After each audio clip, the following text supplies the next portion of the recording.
Então vocês viram ali em projeção o tema da palestra de hoje, Deus e o ateu. Há muita maneira de falarmos de Deus, mas eu penso, e não me levem a mal por isso, eu penso que poucas doutrinas nos apresentam Deus como o Espiritismo. E para nós não há a mínima dúvida de que Deus existe.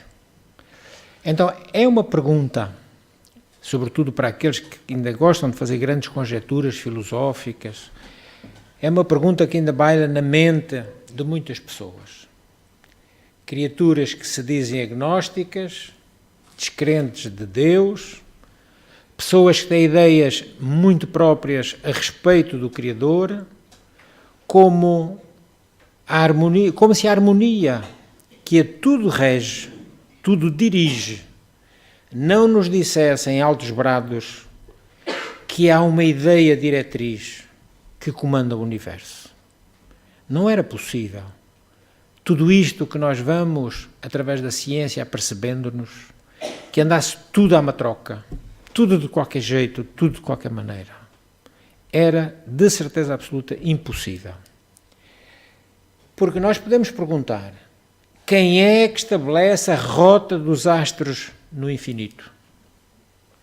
Quem determina que a gravidade nos mantenha presos ao planeta, enquanto este mesmo planeta em que nós estamos gira vertiginosamente no espaço, em dois movimentos completamente distintos, o de rotação, o de translação, movimentos sempre constantes. Quem é que explica isto? Explica leis. Leis universais. Mas quem é que estatuiu essas leis? Quem é que estabeleceu essa rota do Sol, das estrelas, das galáxias, todos esses astros que se movem, como nós vamos vendo e sabendo, cada vez melhor, quase ao infinito? Apesar disso, ainda há quem prefira não acreditar. Mas mais tarde ou mais cedo, a prova virá ao encontro dessas pessoas. Ou então, virá de encontro a nós, provando a existência de um poder grandioso e soberano. Conta um articulista que um farmacêutico, homem muito respeitado, que se dizia ateu e tinha muito orgulho nisso, vangloriava-se do seu ateísmo. Para ele, Deus, com certeza, deveria ser uma quimera, um sonho, uma dessas fantasias para enganar as pessoas incautas ou as pessoas incultas.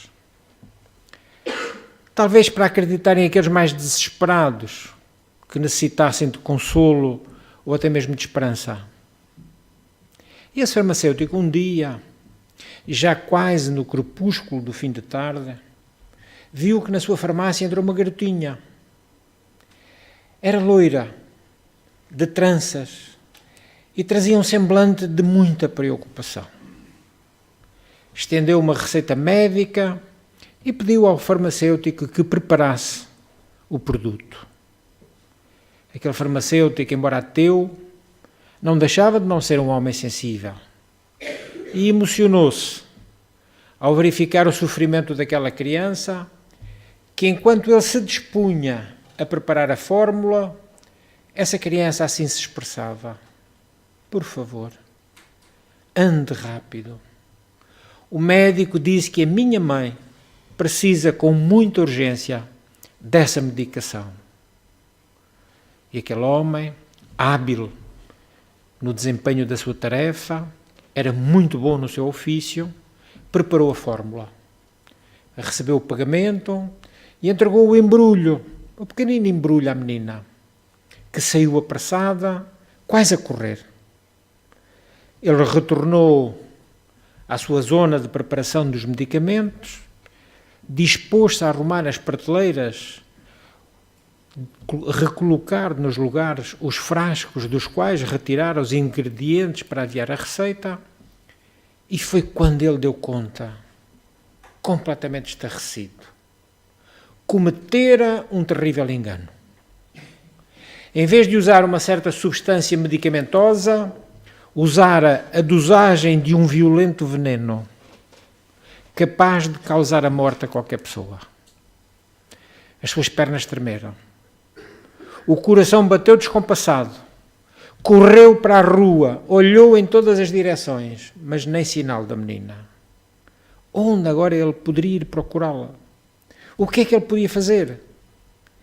E de repente, como se tomado de uma força misteriosa, o farmacêutico interroga-se: e se Deus existir? Coloca a mão na fronte e faz uma rogativa muito sincera: Deus, se existes, perdoa-me. Faz com que aconteça alguma coisa, qualquer coisa, para que ninguém beba aquela droga que preparei. Deus, salva-me de cometer um assassinato involuntário. Ainda se encontrava dentro da energia desta prece quando alguém aciona a campainha do balcão. Completamente pálido, lívido, preocupado, ele vai atender. Era a menina das tranças douradas. E vinha com os olhos agora ainda mais de preocupação, com os olhos completamente mareados de lágrimas. Na mão, uns cacos de vidro. Senhor, por favor, pode preparar o remédio de novo? Tropecei, caí e parti o frasco. Perdi tudo. Pode fazer de novo? O senhor pode. O farmacêutico animou-se. Preparou novamente a fórmula, agora com cuidado redobrado, e entregou-o à menina dizendo que não cobraria nada. E ainda expressou votos de saúde para a mãe daquela garota. Desse dia em diante, aquele farmacêutico reformulou completamente as suas ideias. Decidiu ler e estudar a respeito do que dizia não querer, e até mesmo ironizava. Porque, embora a sua descrença, Deus, que é Pai de todos, atendeu à sua oração. Estendeu-lhe a sua misericórdia. No decurso das nossas experiências, acabamos todos reconhecendo a presença divina. É algo que está muito forte em nós. Mesmo entre pessoas consideradas de má vida, mesmo até entre criminosos, encontramos prevalecente este conceito de que Deus existe. A crença em Deus dá-nos segurança, a certeza de que não estamos entregues à nossa própria sorte. E é muito bom conceber que desde sempre, antes mesmo que o conhecêssemos, Deus já cuidava de nós. Quando o homem geme, atormentado, o seu gemido é como um soluço que escapa do nosso peito e busca o Pai Celestial. Quando as provações visitam a nossa vida e tudo parece cinzento, quando o nosso coração se agita em busca do Senhor dos mundos, Deus está sempre presente. A grande certeza que assinala a nossa vida é que a existência de um Pai amoroso vela por nós. Então esqueçamos tudo o que nos disseram sobre um Deus vingativo. E muitos de nós ouvimos isso durante milénios. Apaguemos da nossa mente a imagem de um Deus mesquinho que aplica punições aos seus filhos. Essas coisas são criação humana. Deus é todo o amor. Deus é a causa de todas as coisas. E como já dissemos, Deus é o Senhor dos mundos, o Senhor do universo. Ele criou-nos por sua vontade. Deu-nos a vida que é preciosíssima e plantou em nós, todos, sem exceção, as sementes dos bons sentimentos. Deixou-nos florescer a inteligência, concedeu-nos o livre-arbítrio e ensinou-nos a sorrir.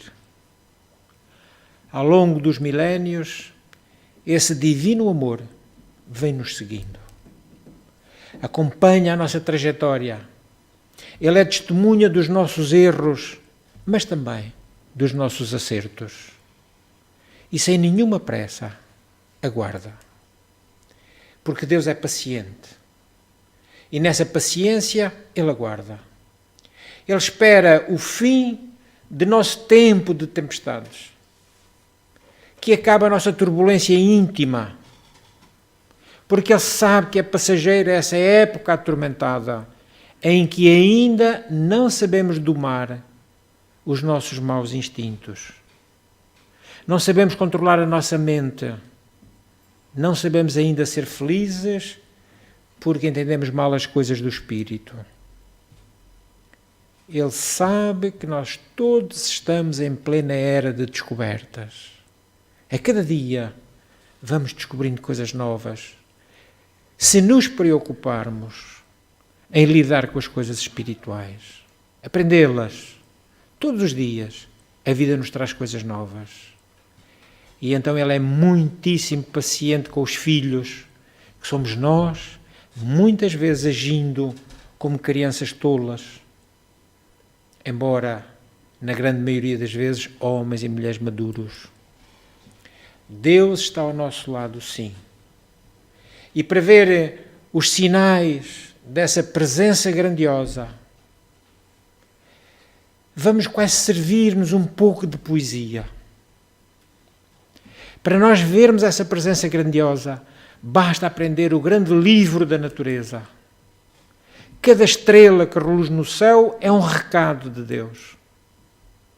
O brilho dos sóis não é do sol, dos sóis, porque há sóis ao infinito. Estrelas de primeira grandeza muito maiores do que a nossa, do nosso sistema solar. Sóis que brilham nas galáxias distantes. Fala-nos da magnífica criação, além do mundo Terra, que é um mundo quase perdido na nossa galáxia, perdida entre muitas outras galáxias. E Deus transmite-nos uma mensagem silenciosa, mesmo no breu das noites escuras. Mesmo aí, se nós quisermos, há sempre luzes de esperança. Deus está vivo nas flores que criou para enfeitar jardins e campos.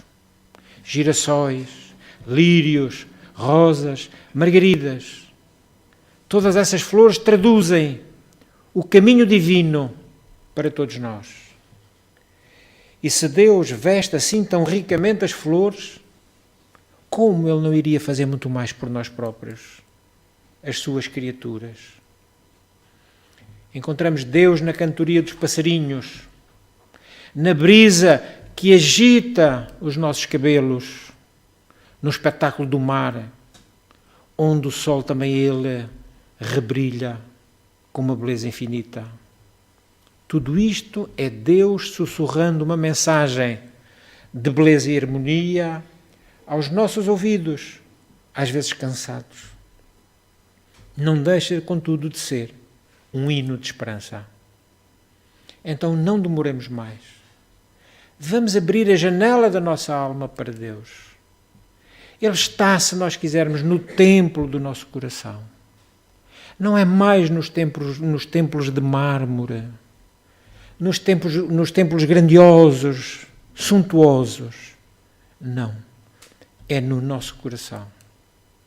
E aí, se quisermos, podemos amá-lo. Aprendamos então a cuidar de tudo o que Deus criou para nós. Mesmo que não entendamos alguém, não concordemos com algo, ou não gostemos de alguma coisa, esforcemo-nos ao menos para respeitar o fruto do trabalho de Deus, que será essa criatura. Se o fizermos, já é. um belo começo. Deus sorri de volta quando o buscamos. Portanto, busquemos Deus. Um dia, todos nós iremos estar frente a frente com a morte. E mesmo que tenhamos milhares de amigos, muitos familiares, esta vai ser uma experiência solitária, porque cada um morre de per si. É uma viagem individual. E então nós ficaremos diante de nós mesmos. Os parentes, amigos e amores ficarão para trás. Ou, quem sabe, alguns até já terão partido antes. E é nessa hora suprema, haverá somente um ser a quem nós poderemos chamar com inteira confiança: Deus. É para o nosso Pai que então nós volveremos os nossos olhos cheios de esperança. E Ele, que nos ama muito, estenderá até nós o seu amor e seremos abraçados, com toda a certeza, acolhidos. Porque é no colo desse Pai Divino que nós nos sentiremos embalados como pequenas crianças espirituais que ainda somos. E o nosso coração se encherá de imortal alegria. Este é o Deus em que nós, os espíritas, acreditamos. Este é o Deus que Jesus nos ensinou a conhecer. Não mais o Deus guerreiro, o Deus castigador, mas o Deus Pai. E quando Deus criou os homens e os colocou para viver sobre este planeta, teve o cuidado de, como Pai zeloso que é, preparar para nós todos os detalhes. Concebeu todos os pormenores, pela sua providência e pela sua sapiência. E assim, para que nós, as criaturas, pudéssemos gozar das experiências mais diversas, exercitando os nossos 5 sentidos, Jesus salgou as águas marinhas, conferindo-lhes uma especial qualidade. Colocou doçura no mel, colocou perfume variado nas flores, aplicou uma penugem delicada em alguns frutos e aveludou as pétalas de inúmeras flores. Estabeleceu que um leito macio seria disposto no seio das florestas e dos bosques, pelas próprias folhas caídas, e assim, em dias de cansaço, o homem poderia servir-se delas para momentos de repouso, onde, agora deitado de costas, poderia contemplar a variedade infinita das tonalidades da verdura das copas. Para iluminar as noites, Deus pintou de prata a lua e colocou brilho nas estrelas. Aquelas estrelas que enchem as noites de claridades diversas. Concedeu à liquidez das águas cantantes instrumentos diversos, a fim de que as cataratas caíssem com estrondo, como se estivessem executando sinfonias de percussão. Enquanto aos riachos, às fontes, entregou sofisticados violinos para que compusessem harmonias mais delicadas. Estabeleceu que a gota do orvalho cintilasse tanto ou mais ainda que os preciosos diamantes arrancados da terra. E na intimidade da ostra, Deus estabeleceu a silenciosa produção da pérola. E ao vento fez com que ele fosse um escultor, enquanto percorresse sem cansaço através dos milénios a dureza das rochas, no seu especial e paciente cincel. Também não deixou livre o vento só para soprar. Permite que ele venha despentear a cabeleira das árvores, acariciar as flores miúdas e as próprias campinas. mas foi ao criar a maquinaria humana que Deus mais se esmerou. Criou um engenho perfeito, capaz de causar inveja a qualquer sábio ou grande inventor. Quilómetros e quilómetros de vasos e artérias, sempre num funcionamento solidário. Hormônios, glândulas, órgãos, cada qual com a sua função específica, atendendo à ordem geral, que deve ser a saúde. E ainda, por fim, estabeleceu que soberano o nosso cérebro governasse, o coração cadenciasse o bombeamento do sangue e o nosso sistema digestivo produzisse energia.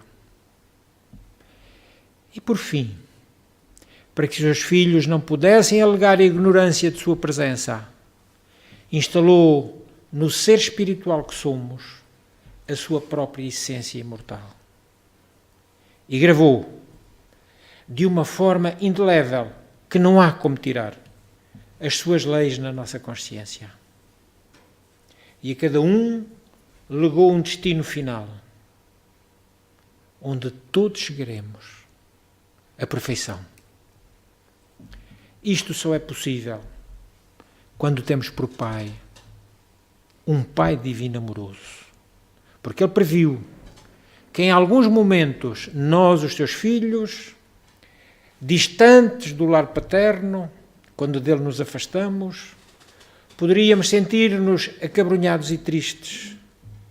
Por isso, Ele criou um mecanismo de diálogo que supera os mais modernos aparelhos de comunicação.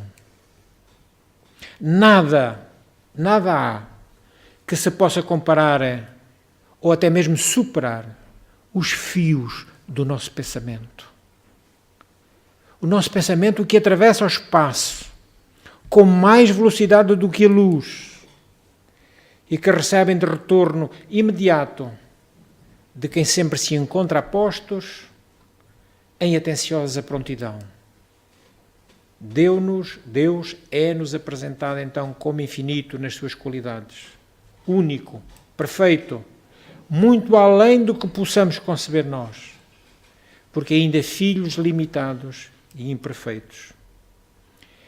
E se isto nos parecer difícil de entender, difícil de aprender, contemplemos o mundo que nos rodeia e na variedade inesgotável das bênçãos haveremos de descobrir o Deus bom, previdente, onisciente, todo-poderoso, mas também todo amor.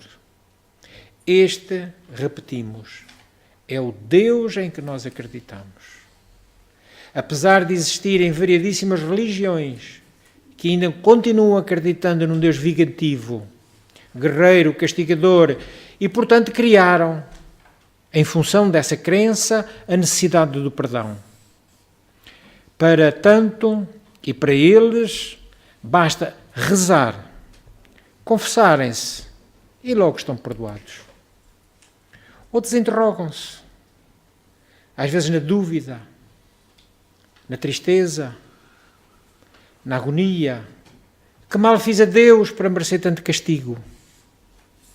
Será que terei vindo ao mundo somente para sofrer? Estas perguntas são feitas somente pela voz do desespero, da depressão, da revolta, deixando clara a ausência da indispensável compreensão do funcionamento das leis divinas sobre a Terra. Criar um Deus à nossa imagem, à nossa semelhança, fazendo, como já dissemos, vingativo, cruel, tirano, esquecendo o Deus Pai, carinhoso, atencioso, como nos apresentou Jesus. Não nos recordamos do Deus Inteligência Suprema, do Deus soberanamente justo e bom, revelado pela doutrina dos Espíritos. Ninguém sofre na Terra em função de castigo divino. Ninguém. Rigorosamente ninguém. O que se convencionou chamar de castigo divino é, de facto, a manifestação do amor de Deus para com os seus filhos. O amor que nos concede oportunidades novas para reaprendermos, para refletirmos, para trabalharmos, para nos redimirmos. Por outro lado, nenhuma alma se acha no planeta à revelia das celestes deliberações. Então todos os que se encontram hoje na Terra estão por motivos ponderáveis. E ainda quando não consigam perceber essas razões, estas não deixam de existir.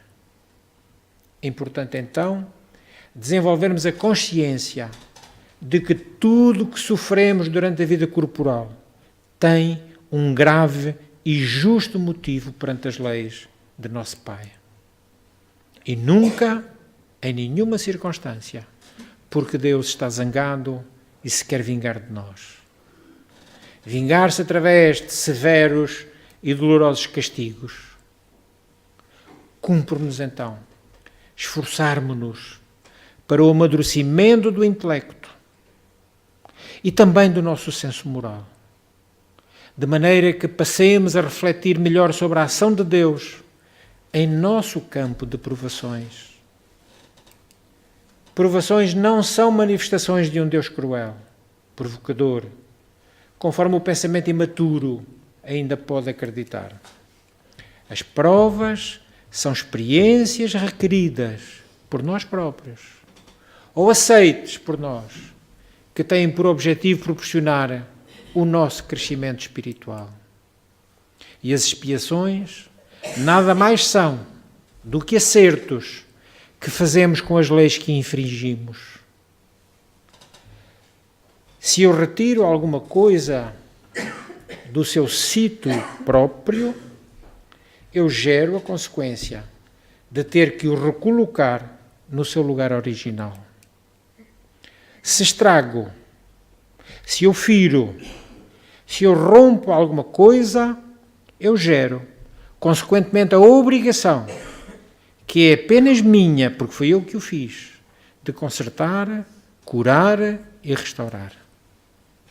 São mecanismos das leis divinas que buscam impedir-nos de recairmos no erro, de trilhar caminhos que nos afastam de nossos objetivos maiores. E nas leis de Deus vamos encontrar sempre mecanismos de educação, nunca castigos, nunca ódio, nunca vingança, nunca punição. Com certeza, espantar-nos-emos ao descobrirmos que as alfinetadas da vida, as dores, as tragédias, os incómodos, em sua grande maioria, são causados por nós mesmos. Às vezes ainda nesta reencarnação. Regra geral, as aflições com causa atual são em maior vulto. E porque a dívida é dívida, tem que ser paga por aquele que a contraiu. Ora, isto mostra-nos que podemos reduzir grande parte do nosso sofrimento se tomarmos atitudes enérgicas em relação à nossa postura perante o mundo. À nossa, não é a dos outros, é a nossa.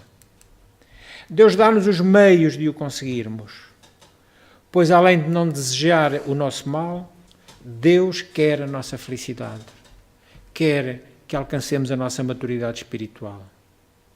A justiça e a misericórdia divina concede-nos prazo ilimitado para compreendermos a responsabilidade das nossas faltas. Mas quanto mais depressa conseguirmos, quanto mais depressa resgatarmos os nossos erros, melhor será para cada um de nós. O resto é miragem. O resto é puro engano.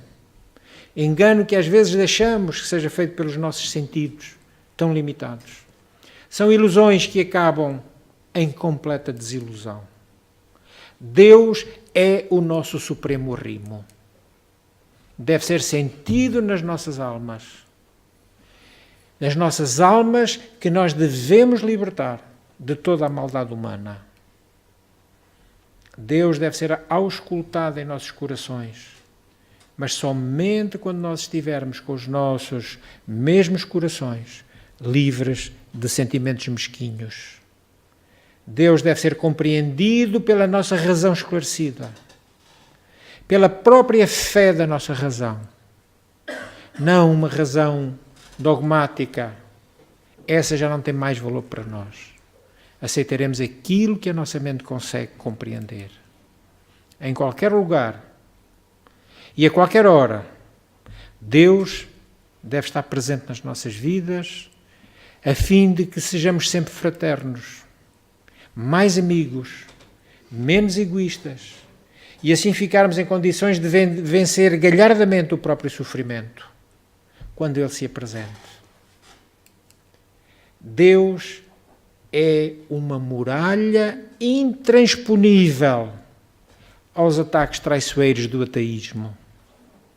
Deus não se modifica porque este, aquele ou outro nele não acredita.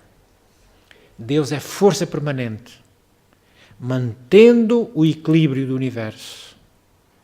Deus é o sorriso puro de criança. É um juiz sereno, imparcial, justo, complacente, reunindo tudo isso na mais infinita misericórdia. Deus é fonte cristalina, Deus é luz irradiante. Deus é vida, trabalho e amor. Lembremo-nos de Deus a cada momento que passa, para que possamos seguir o roteiro traçado pelo Divino Mestre Jesus. Quando aflito, seja Deus teu consolo. Quando em desalento, seja Deus tua fé. Quando supostamente te julgues derrotado, seja Deus teu arrimo. Então sejamos nós, à semelhança do nosso Pai Celestial, descanso para os fatigados, tenhamos fé para transmitir aos amargurados, sejamos arrimo, consolo para quem se julga derrotado. Consolemos os aflitos, a fim de que a nossa caminhada seja cintilante e precursora de dias bem melhores. Acho, em nossa modesta opinião, que tentamos traduzir aquilo que deve ser o nosso sentimento de crença em Deus. Porque Deus está em tudo. Não há mais como nós negarmos. Tudo está diante dos nossos olhos. E a proposta de Jesus é que nós tenhamos olhos de ver, ouvidos de ouvir. E muitas vezes para vermos e para ouvirmos, precisamos de fechar os olhos do rosto e taparmos as orelhas da nossa cabeça e deixarmos fluir aquilo que recebemos no íntimo do nosso próprio espírito. Porque é lá que está a nossa inteligência. Foi lá que Deus colocou um pouco de si. Porque nós somos essência divina. Que Jesus nos abençoe.